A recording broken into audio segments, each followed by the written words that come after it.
베드로 후서는 베드로전서를 약 64년에 기록한 것으로 추측을 하고요.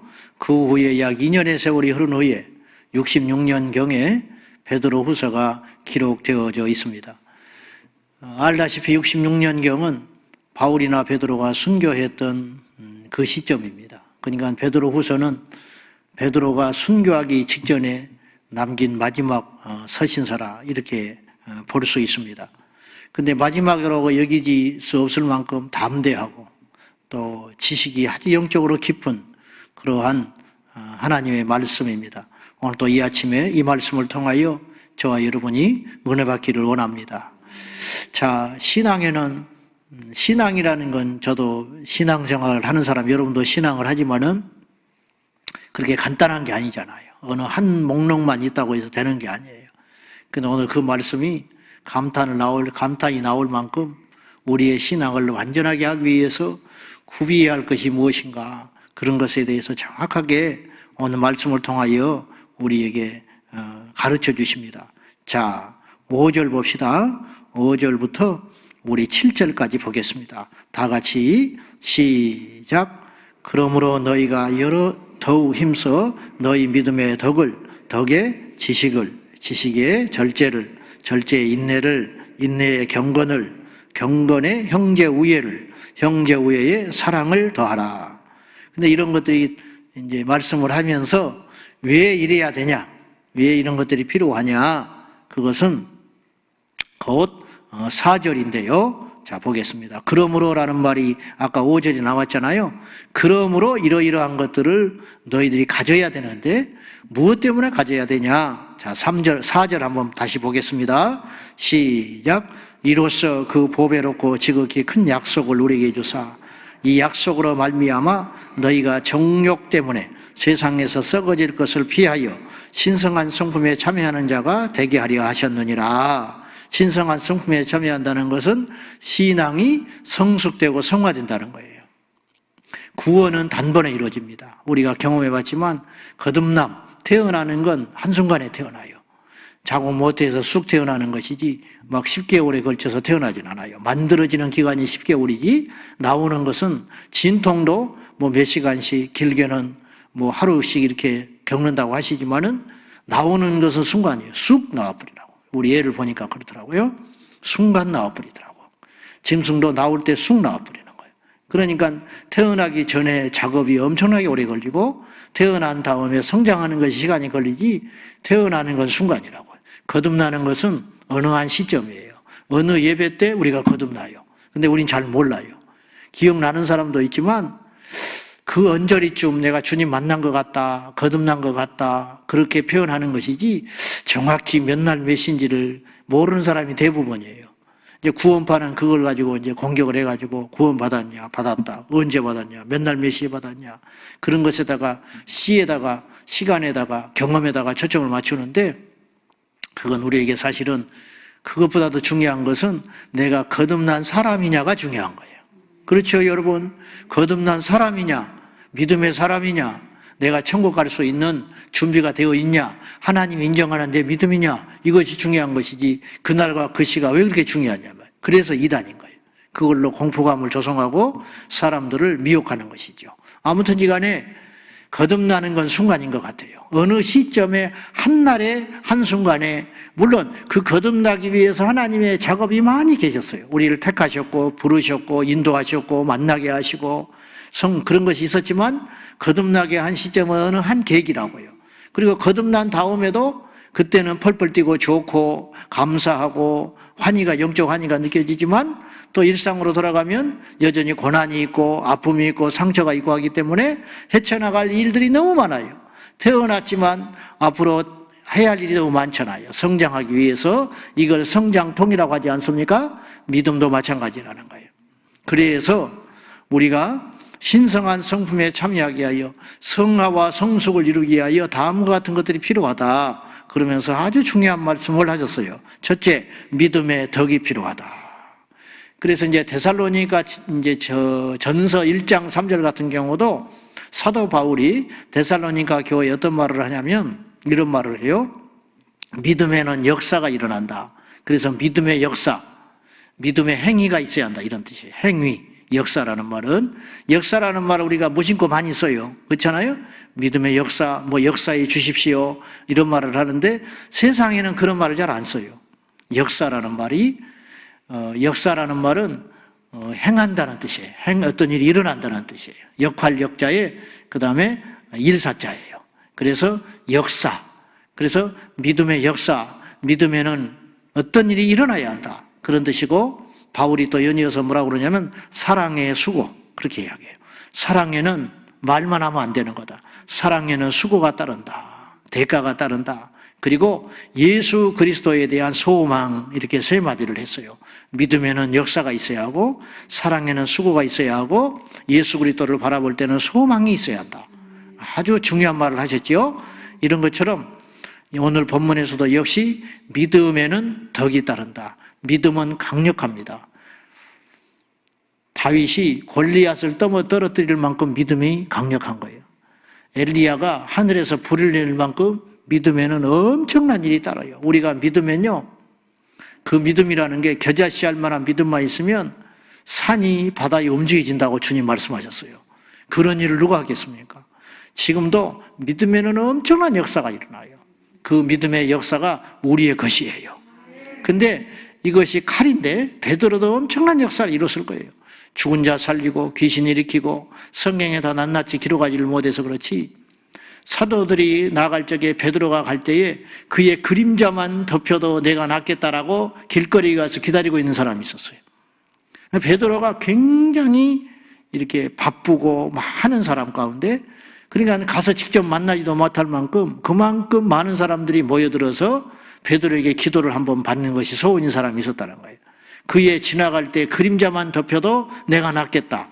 이 정도로 사실은 큰 역사를 이뤘던 분인데, 그것이 뭐 때문에 그런 일이 일어났냐? 믿음이 있었기 때문에 일어났다. 근데 베드로가 경험상 이야기하는 것 같아요. 제가 믿음에도 덕이 있어야 한다. 덕이라는 거, 용서, 이해하는 거, 온유한 거, 그런 믿음의 성품들.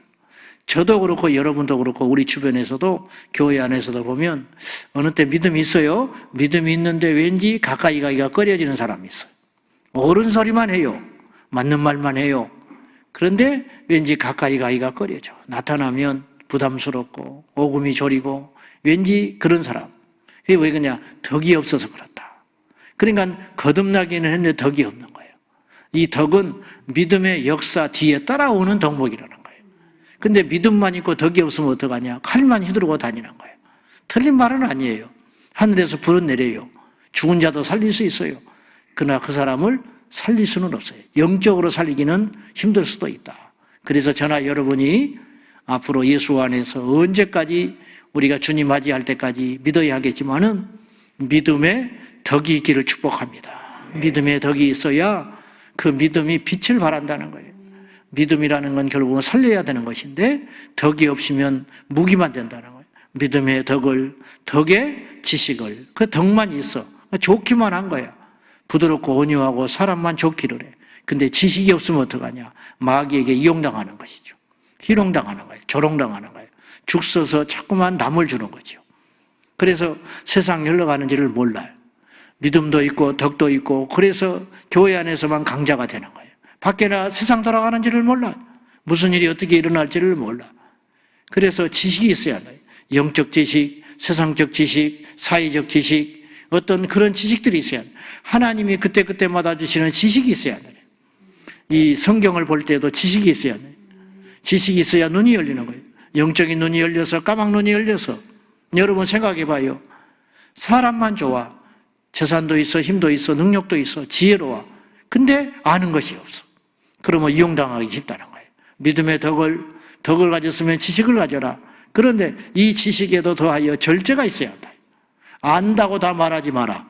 안다고도 나서지 마라. 할 수 있다고 다 하지 말아라. 그러면 이것 또한 시험에 드는 일이 있을 수 있다. 그래서 지식에는 절제가 나온다. 절제는 당연히 인내가 있고, 인내에 경건이 있어야 한다. 그 다음에 경건의 형제우애에 더하여 마지막으로 뭘 더해라? 사랑을 더해라. 이 사랑이 마지막 맞춤표인지도 몰라요. 귀신을 쫓아내는 건 믿음에 해당되는 일이겠죠. 능력의 부분. 그러나 귀신 쫓고도 어떤 사람을 죽일 수 있어요. 귀신을 쫓고도 자기도 넘어질 수가 있어요. 이 모든 것을 마감할 수 있는 게 뭐냐? 사랑을 더해라. 형제 간에 우애 있게 잘 지내고 사랑을 더하라. 옳은 것 좋습니다. 바른 것 좋습니다. 잘하는 것 좋습니다. 근데 그것만 쫓으면 결국 우리가 망하게 된다는 거예요. 때로는 기다릴 줄도 알고, 때로는 참을 줄도 알고, 때로는 알지만 나서지 않을 때도 있고, 때로는 틀렸지만 기다릴 줄도 알고, 이러면 누가 행하시냐? 주님이 이루신 줄로 믿습니다. 저도 젊은 목사라 그렇게 젊지도 않아요. 뉴스 보면 깜짝깜짝 놀래. 뉴스에 막 어떤 다 늙어 빠지니까 막 인터뷰를 해. 그 밑에 보면 나이가 55 그렇게 써 있어. 나보다 한 살 많은데 저렇게 늙었어? 그러면 나도 저렇게 비칠 텐데. 그렇구나. 이제 젊은 아이도 아닌데 어쨌든 젊잖아요. 젊은데 그러다 보니까 몰라요. 강하고 예리할지는 모르지만 그러지도 못하지만 덕이 부족해. 절제가 부족해. 바울이 믿음을 단번에 얻었어요. 믿음을. 그래가지고 예수님 만나고 바로 뛰쳐나가서 그의 성질대로 복음을 전하고 다녔어요. 즉시로. 근데 막 베드로가 싸워버려요. 이게 베드로가 영적으로 그 당시 앞서져 있었던 것 같아요. 그러니까 활발한 능력과 역사는 바울이 많이 했을 것 같아요. 이방인의 사도로 막 돌아다녔어요. 근데 베드로를 갈라디아서에 보면 막 책망하잖아요. 식사를 하다가 예루살렘에서 야고보가 사랑을 보냈는데 이방인들과 식사를 하다가 그 당시 거듭났지만 하나님의 종이지만 그 규례를 또 이렇게 어려운 거예요. 전통이라는 게. 이방인과 밥을 먹다가 책 잡히면 어떡하냐. 그래가지고 안 먹은 것처럼 얼른 일어났다고. 그걸 바울이 알고는 막 혼을 내요. 대놓고 책망을 해요. 위선자라는 거예요. 어저께 아직도 율법에 매여가지고 그따위 짓을 하냐. 복음을 전하고 사는 자가. 그걸 또 갈라디아 교회에 일러버렸어. 그래 온 세계가 다 알아요. 온 세계가 다 알게 됐어. 바울이 그래놓고 속이 시원했을까? 제가 볼 땐 그러지 않았을 거예요. 성경에 그 사건을 남기는 것은 우리에게 어떤 교훈을 주기 위함이지만 베드로가 중요한 건 그 자리에서 가만히 있었다는 거예요. 논영하지 않았다는 거예요. 베드로도 한몫하잖아요. 베드로가 싸우면 베드로가 이길걸? 베드로가 뱃사람이고 베드로가 성질이 보통이 아니었거든. 어떤 사람이에요? 예수님 잡으러 올 적에 칼을 들고 말고 이 길을 쳐버린 사람이야.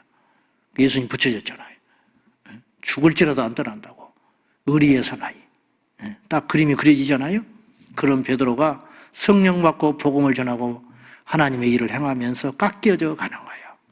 제가 볼 때는 베드로도 실패를 많이 했을 거예요. 능력은 있었는데 믿음에는 있었는데 예수님 만난 경험으로 설교는 하고 다녔는데 그때마다 하나님이 깎이시는 거예요. 뭔가 안 돼. 뭔가 큰일을 한 것 같은데 나중에 결실이 없어. 그런 패배감, 실패, 그 다음에 망신도 당했을지 몰라요. 너 예수님 부인하고 다녔잖아. 응? 너 어떻게 그래 놓고 복음 전하고 다닌다고 그래. 뻔뻔스럽게. 뭐 이런 사람도 있었을 것이고. 그런 그 시간을 통해서 베드로가 성화와 성숙과 절제와 인내와 믿음의 덕을 갖춘 사람들로 만들어져 가는 거예요. 그러니까 바울 앞에 그런 책망을 들을 적에도 가만히 있는 거예요. 바울도 나중에 그 길을 가요. 알다시피 1차 전도 여행한 후에 마가 요한과 다퉈가지고 바나바와 싸우잖아요. 그걸 계기로. 바나바는 덕을 가진 사람이거든. 조카를 내칠 수 없다. 좀 기회를 주자. 아직 젊지 않냐. 그러나 바울은 일에 우선인 사람이에요. 안 된다는 거야. 이런 사람을 데리고 와서 우리가 얼마나 고생을 했는데 또 갈 때 데리고 가면 나는 같이 못 간다. 그러니까 바나바가 나는 조카를 버릴 수 없다 그랬을 거예요. 그래가지고 그 점잖은 바나바가 크게 싸워요. 그래가지고 갈라지는 계기가 돼버리잖아요. 그래서 바울은 실라를 데리고 떠나고 바나바는 마가 요한을 데리고 또 전도여행을 떠나는 거예요. 근데 나중에 바울이 그의 서신서에서 그걸 마가를 데리고 오라고 그래요. 마가를 내게 데려오라. 옥에서 그가 나에게 유익하다. 그렇게 이야기해요. 나는 그 부분이 굉장히 감동스러워요. 불을 끌어내는 능력보다 이건 더 힘든 일일지 몰라요. 여러분, 저나 여러분이나 능력만 쫓으면 안 돼요. 능력에 사랑이 있어야 돼요. 능력에 덕이 있어야 돼요. 아버지가 능력이 너무 좋아. 밖에 나가면 연봉을 몇 억씩 받는 사람이고 자식들 필요한 건 다 해줘. 근데 집에 왔다 그러면 띵동띵동 그러고 애들이 밥 먹다가 들어가 버려. 학비 다 대주고 옷 다 사주고. 아버지는 너무너무 억울하지. 나는 밖에 나가서 열심히 일한 죄밖에 없는데 애들이 왜 나한테 이러냐. 10년 20년이 가도 해결이 안 돼. 가까이 다가가면 멀어져가. 부르면 와서 앉아있기는 있는데 말을 안 해. 여보 내가 뭐가 잘못됐을까. 부인도 무슨 말을 하려다가 이걸 받아들일 그릇이 못해. 그랬다 또 밥상에 엎어져. 말을 못하는 거야. 그 속으로 기도만 해. 그것도 모르냐 인간아. 우리는 밥으로만 사는 존재가 아니야. 네가 돈만 벌어온다고 우리가 행복하질 않아. 어? 네가 언제 애들한테 따뜻하게 말 한마디 해봤냐. 요새 어떻게 지내냐. 힘들지. 그 소리 한번 해봤냐. 그러지 않았지 않냐. 보기만 하면 공부했냐. 방이 어지러졌냐. 오늘 또 일찍 들어와라. 다 너는 옳은 소리만 한다. 네가 그렇게 살았기 때문에. 그러나 인생은 그거 말고도 중요한 게 너무너무 많단다. 이렇게 이야기하는 거예요. 그러고 보니까 내 이야기를 하는 것 같으네. 우리 목사님들한테 내가 그렇게 하고 있는지 몰라요. 나도 무지무지 싸우고 있습니다. 우리 목사님들도 나 때문에 많이 힘들 거예요. 때로는 내가 꾸짖기도 하고 뭐라 하기도 합니다. 그때마다 돌아서서 내가 돌을 씹는 것 같아. 입에다가 머리를 씹고 며칠을 사는 것 같아.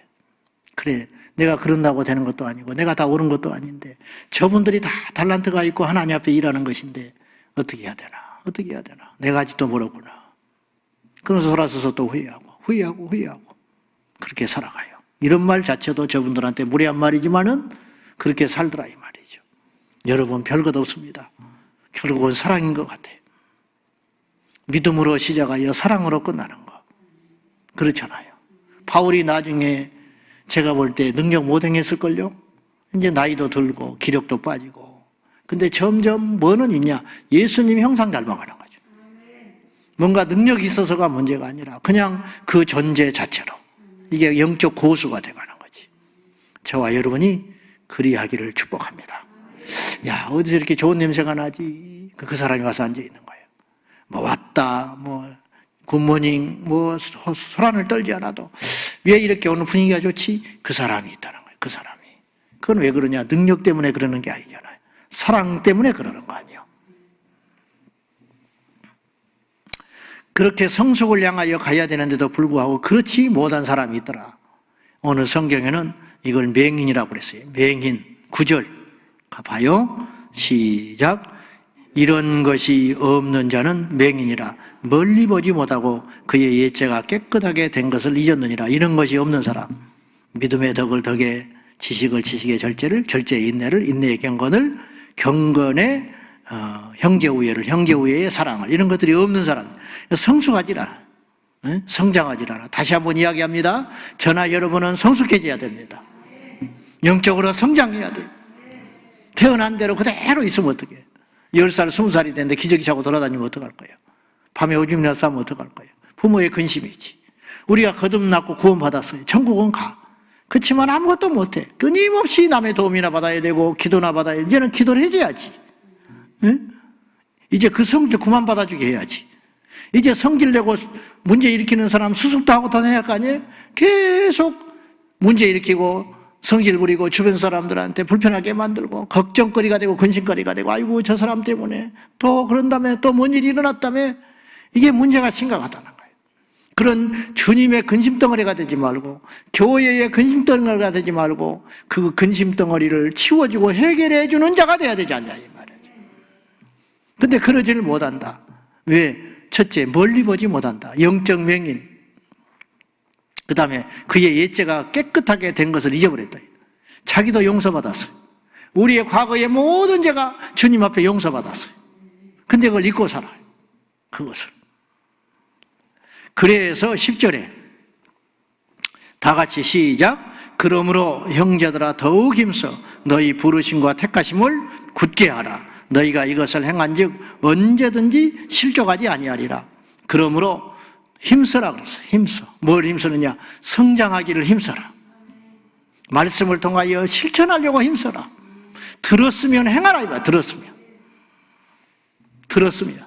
그래야 성장하는 거야. 야, 이것 좀 해라. 예, 알았어요. 그 다음날 보면 그대로, 그 다음날 되면 그대로 1년간 잔소리하는. 그러니까 변화가 없지요. 성장하질 않아. 여러분, 1000가지 만가지 말씀을 들었으면 그 중에 10개는 머리에 박히잖아. 그렇구나. 또 저 말씀이구나. 오늘 이 아침에도 저 말씀이 나에게 주신 말씀이구나. 저도 설교를 하면서 내가 듣거든요. 설교를 하면서 내가 들어요. 성령께서 너 설교만 하지 말고 네가 행해. 나한테 주는 메시지. 100마디를 하면 하나는 박혀. 여러분도 새벽에 100마디를 들으면 하나가 박힐 수가 있어요. 물론 안 박히고 들어간 사람도 있어요. 그러나 열흘, 한 달, 2달, 1년을 말씀을 듣다 보면 뭔가 박히는 게 있어요. 그 박힌 말씀이 계속 나를 박아요. 왜? 그게 잘 안 되니까. 아프니까. 만졌을 때, 진찰을 했을 때 아픈 것이 곧 문제가 있다는 것이에요. 근데 그 아픈 부분을 피하면 안 돼요. 계속 만져서 그걸 풀어버려야 돼. 아프니까 수술하지. 근데 수술해야 사는 거예요. 말씀이 나를 수술해. 아, 또 이렇구나. 또 내가 이 문제에 걸렸구나. 아, 하나님은 정확하구나. 성령께서 또 내가 어제 이걸 가지고 고민하고 내가 이거 가지고 넘어졌는데 아침에 오니까 여지없이 이걸 가지고 다루시는구나. 하여튼 성령님은 틀림없어. 그게 뭐냐? 우리를 사랑하신 증거라 이 말이죠. 그걸 통해서 힘써라. 그걸 고쳐야겠구나. 교정해야겠구나. 노력해야겠구나. 그러므로 이로 인하여 우리가 실족하지 않는다. 그래서 그에 들어감으로 그의 나라에 들어감이 넉넉해진다. 하나님이 볼 때 아슬아슬하면 안 된다. 부끄러운 구원을 받으면 안 돼. 넉넉히 들어가. 우리가 가는 길은 좁은 길이지만 천국문에 들어갈 때는 넉넉히 들어갈 수 있어야 되나. 아이고 저거 또 넘어졌네. 아이고 저 또 공격에 또 저거 아슬아슬하다. 야야야야 빨리 천사 보내라.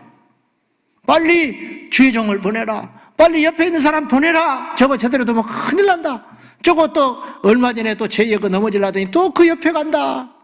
자야야 얘 봐라 얘 봐. 또 저거 또 불에 딜까 싶다. 막 부르잖아요. 다급하게. 하나님이 우리를 그렇게 봐서는 안 된다는 거예요. 넉넉하게 승리하게끔. 아슬아슬한 게 아니라 넉넉하게.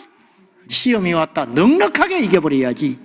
그냥 혈투를 벌여서 어떤 사람은 넉넉히 이겨버려. 아이고. 제가 제일 감사한 거. 어떤 분이 어떤 시험을 당한 거예요. 근데 알지요. 조심스럽게 이제 물어봐. 전화로. 이렇게 빙빙빙 돌려가지고. 그러면 목사님, 저는 걱정하지 마세요. 그 말이 제일 나에게 든든한 말이 되는 거예요. 밥 사주는 게 중요한 게 아니에요. 목사님, 걱정하지 마세요. 나는 흔들리지 않는다 이 말이에요. 저한테 신경 안 쓰셔도 됩니다. 그것이 얼마나 든든한 말입니까? 여러분, 우리가 넉넉히 갑시다. 넉넉히 승리합시다. 넉넉히 이깁시다. 마지막으로 중요한 말씀을 할 것이 있는데 베드로후서는 재림에 대한 이야기를 많이 하고 있어요. 재림에 대해. 그걸 짤막하게 이야기하고 마무리할게요. 자, 16절 봐요. 다 같이 시작. 우리 주 예수 그리스도의 능력과 강림하심을 너희에게 알게 한 것이 교묘히 만든 이야기를 따른 것이 아니요 우리는 그의 크신 위엄을 친히 본 자라. 그 당시에도 예수님의 재림에 대해서 설교하며 부정하는 사람이 있었더라. 오늘날도 부정한 사람이 있을 거 아니에요. 예수님이 오신다고? 야, 마른 하늘의 벼락이지 무슨 예수님이 구름 타고 올라와. 그럴 때 베드로가 나는 봤다. 그러면서 17절에 뭘 이야기를 하냐면 17절 시작. 지극히 큰 영광 중에서 이러한 소리가 그에게 나기를 이는 내 사랑하는 아들이요 내 기뻐하는 자라 하실 때 그가 하나님 아버지께 존귀와 영광을 받으셨느니라. 이게 뭔지 알아요? 변화산의 사건이에요. 그래서 18절에 거룩한 산이라는 말이 나와요. 마태복음 17장에 보면 주의 음성이 들려요. 그걸 기록을 해놨어요. 마태복음 이 저자가 이는 내 거룩한 자요 기뻐하는 자라. 내 사랑하는 아들이요 기뻐하는 자. 하늘에서 음성이 들렸어요. 그때 주님이 변했어요. 그래서 변화산이라고 그래. 이제 신학적으로는 변형산이라고 그러는데 그때 베드로가 감동받잖아요. 그래서 초막셋을 짓고 얘가 영원히 여기 있겠습니다. 그 밑에서는 남은 제자들이 귀신을 못 쫓아내가지고 끙끙대고 있을 적에 베드로, 야고보, 요한을 예수님이 친히 데리고 가셔서 변화산에서 친히 몸을 변화시키셨어요. 이건 뭐냐? 내가 이렇게 변할 수 있는 존재다 가르쳐 주는 거예요. 그러니까 우리 주님은 의도적으로 이 육신을 입고 오신 분이라는 거예요. 의도적으로. 왜? 십자가에 달려 죽이시려고. 근데 주님은 십자가에 죽어야만 부활하시고 승천하신 분이 아니에요. 그건 우리 생각이야. 여러분, 우리 생각에 갇혀서 예수님 바라보면 안 돼요. 그분이 아직도 아들로 여겨지십니까? 그분이 아직도 십자가에 죽은 분으로만 느껴져요? 그렇지 않아요. 그것은 우리를 위해서 철저히 죽어주신 거예요. 주님이 십자가에 달려 죽지 않고도 변하셨잖아요. 그리 변한 상태로 올라가 버리면 그만이에요. 그것을 친히 봤다, 베드로가. 그런데 주님의 재림이 불가능하다고? 그것이 짜여진 이야기라고? 그게 과장된 이야기라고? 너희를 미혹해? 나는 봤어. 나는 절대 그분을 부정 못해. 얼마나 영광스러워. 거의 천국의 잠깐의 맛을 본 건데 천국의 맛을 본 베드로가 세상에 나가기 싫은 거야. 주님과 함께한 세월이 그렇게 놀랍고 귀한 것이었지만 주님과 함께함에도 불구하고 이 세상살이가 싫은 거래. 그래서 저 산에 내려가기 싫다고. 가족도 있잖아요. 해야 할 일도 있잖아요. 다 잊어져 버리는 거예요. 그냥 여기서 초막셋을 짓고 내가 여기서 살겠습니다. 예수님과 함께 영원히 이곳에 살겠습니다. 천국을 잠깐 맛봤는데도 그렇게 엄청난 고백을 했어요. 그 천국에 가서 영원히 산다면 어쩔까? 미쳐버리는 거죠. 그 귀한 천국을 이 땅의 잠깐의 고통과 명예와 그 좋은 것을 위해서 버려요? 세상 바보 전체가 없는 거예요. 저는요, 시험 들었다고 믿음에 떨어진 사람이 나는 이해를 못해요. 물론 나도 어쩔지 몰라. 그렇지만 불같은 시험이 와도 천국의 소망을 갖고 이겨내야지 어떻게 합니까? 어떻게 해요? 우리가 직장생활을 왜 해요? 얻는 것이 있으니까 직장생활을 하죠.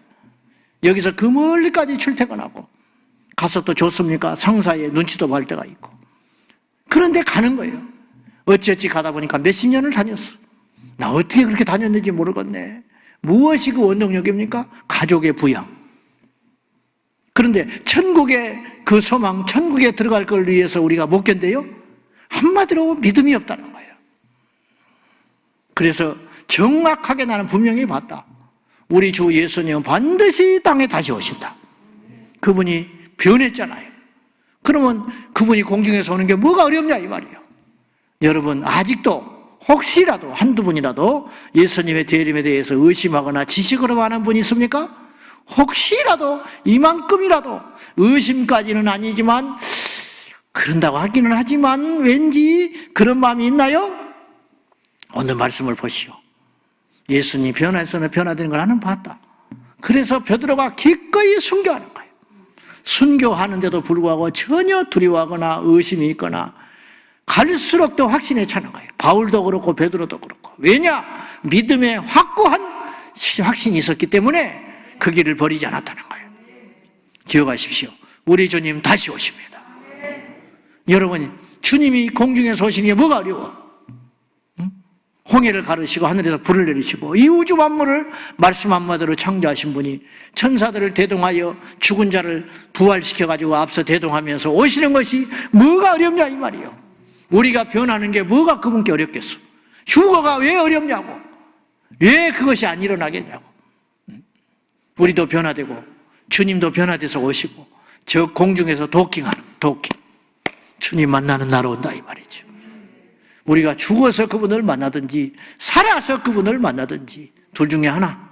오늘도 흔들리지 않는 이 재림에 대한 믿음으로 오늘 하루의 고난과 시련을 감사함으로 경넉넉히 이겨난 성숙한 예수의 사람 되시기를 주님의 이름으로 축원합니다. 어떤 경우에도 성숙하십시오. 어떤 경우에도 믿음을 버리지 마시기를 바랍니다. 기도하겠습니다. 이 시간에 기도할 적에 주님의 약속의 말씀은 다 성취됐습니다. 앞으로 유일하게 성취될 것, 그리스도의 재림 마지막 남았는데 주여 우리가 의심하지 않게 하시고 그 재림의 날을 기다립니다. 우리의 가족도 구원받아야 하는데 내가 아는 모든 고를 친척이 구원받아야 되는데 하나의 짐이라면 그것인데 주여 이 아침에도 우리의 타들어가는 심령의 기도를 들어주시사 그들을 구원하여 주십시오. 마지막 날 올 때에 우리 모두 변화되어 공중에서 예수님 맞이하게 하시고 다른 사람을 실족시키지 말게 하시며 성숙한 믿음의 사람으로 성숙해가게 하여 주십시오. 믿음의 덕을 덕의 지식을 지식의 절제를 절제의 인내를 인내의 경건을 경건의 형제 우애를 형제 우애의 사랑을 더하는 믿음의 사람들로 돼가게 하여 달라고 다 같이 주님 부르며 기도하겠습니다. 살아계신 하나님 아버지 감사합니다. 이 아침에도 우리가 이 말씀을 받습니다. 주여 우리가 믿음의 덕을 가져야 되는데 덕의 지식을 가져야 되는데 우리가 그렇지 못합니다. 주 저 공중에서 우리 예수님 변화되어 우리를 맞이하러 오실 적에 저 공중에서 예수님 맞이하는 우리 모두가 되게 하여 주십시오. 아버지 이 시대에 재림 의심하는 성도들이 너무 많습니다. 세상은 말할 것도 없고 예수님을 믿는 성도와 설교하는 목회자까지라도 예수님의 재림을 의심하고 학문으로만 접근하는 그러한 일들이 많이 있습니다. 주여 베드로는 보았습니다. 변화산에서 우리 예수님의 변화하는 것을 똑똑히 보았고 주님의 음성을 들었습니다. 주여 우리 주님의 재림은 확실합니다. 주님 눈으로 본 것 이상 확실한 것이니 우리 주님 저 공중에서 변화되어 우리 가운데 오셔서 하늘의 영광스러운 그 모든 영광과 보좌를 가지시고 천사들의 나팔과 호령소리와 함께 구름 가운데 임하실 적에 우리 몸도 변화될 줄로 믿습니다. 우리 몸도 새로워질 줄로 믿습니다. 우리의 몸도 넉넉히 우리 하나님의 나라에 들어갈 수 있도록 영적으로 성장시켜 주시고 성숙시켜 주시고 변화시켜 주시고 새롭게 하여 주시옵소서. 아버지 이대로 머물기는 싫습니다. 날마다 성숙한 날마다 예수님 형상 닮아가는 주님의 사람이고 싶습니다. 주여 우리를 변화시켜 주시옵소서. 하나님 아버지 변화되고 싶습니다. 하나님 아버지 성숙하고 싶습니다. 강한 예수의 사람일 뿐만 아니라 성숙한 예수님의 자녀가 되어서 저 천국문을 향하여 십자가의 좁은 문을 입안 넉넉히 가게 하여 주시옵소서. 우리 주님 저 공중에서 재림 나팔 소리와 함께 천사들을 대동하며 먼저 잠자는 성도들을 깨우사 우리 가운데 임하실 적에 우리도 그 공중의 재림에 참여하는 영광을 허락하여 주시옵소서. 아직도 재림을 지식으로 많은 사람이 있습니까? 아직도 재림을 강 건너 불로 생각하는 사람이 있습니까?